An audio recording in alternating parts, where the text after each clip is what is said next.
২০ বছর পর শনিবার ইলিশের বাড়ি খ্যাত পদ্মা ও মেঘনা পাড়ের জনপদ চাঁদপুরে যাচ্ছেন প্রধানমন্ত্রী। উদ্বোধন করবেন খাল খনন কর্মসূচি। এছাড়া ভার্চুয়াল মাধ্যমে আরও ২১ জেলার সঙ্গে যুক্ত হয়ে উদ্বোধন করবেন ফ্যামিলি কার্ড কর্মসূচির।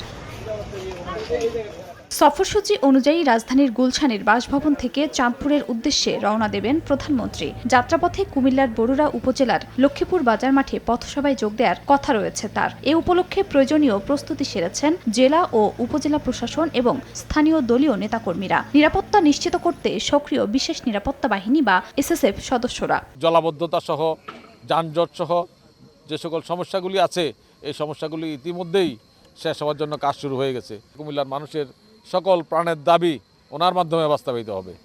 ভোগান্তি ভুলে চলে আসুন রিগালে। ওয়ারেন্টি সহ স্টাইলিশ কালেকশন নিয়ে রেডি রিগাল ফার্নিচার। দুপুরে চাঁদপুরের শাহরাস্তির খোর্দখাল এবং সদরের বিশ্বখাল পুনর্খনন কর্মসূচির উদ্বোধন করবেন তারেক রহমান। বিকেলে চাঁদপুর সরকারি কলেজ মাঠে বিতরণ করবেন ফ্যামিলি কার্ড। দফায় দফায় প্রধানমন্ত্রীর সভাস্থল পরিদর্শন আর প্রস্তুতি তদারকিতে ব্যস্ত স্থানীয় জনপ্রতিনিধিরা। নেতাকর্মীর পাশাপাশি আমাদের চাঁদপুর জেলার জনগণ যারা আছে তারাও এক পলক দেখার জন্য আমাদের প্রিয় নেতাকে অধীর আগ্রহে আছে, কখন ওনাকে দেখবে। ওনার কাছে আমাদের অনেক প্রত্যাশা, চাঁদপুরে একটি ইপিজেড হবে যাতে বেকার সমস্যা সমাধান করা যায়। স্টেডিয়ামটা আরও বেশি সুসজ্জিত হয় এবং ছোট ছোট মিনি স্টেডিয়াম প্রত্যেকটা উপজেলায় হয়। ইপিজেডের সম্পর্কে আমরা যেটা বলেছি, চাঁদপুর জেলায় যেন একটি ইপিজেড হয়। আমাদের প্রত্যাশা থাকবে আমাদের প্রধানমন্ত্রীর কাছে যে আমাদের এই জিনিসগুলো যেন আমাদেরকে চলমান করে এবং উনি যেন এই দিকটিতে চাঁদপুরবাসী নজর দেয়।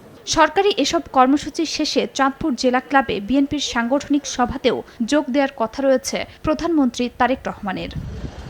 খাদিজা স্বপ্না, সময় সংবাদ।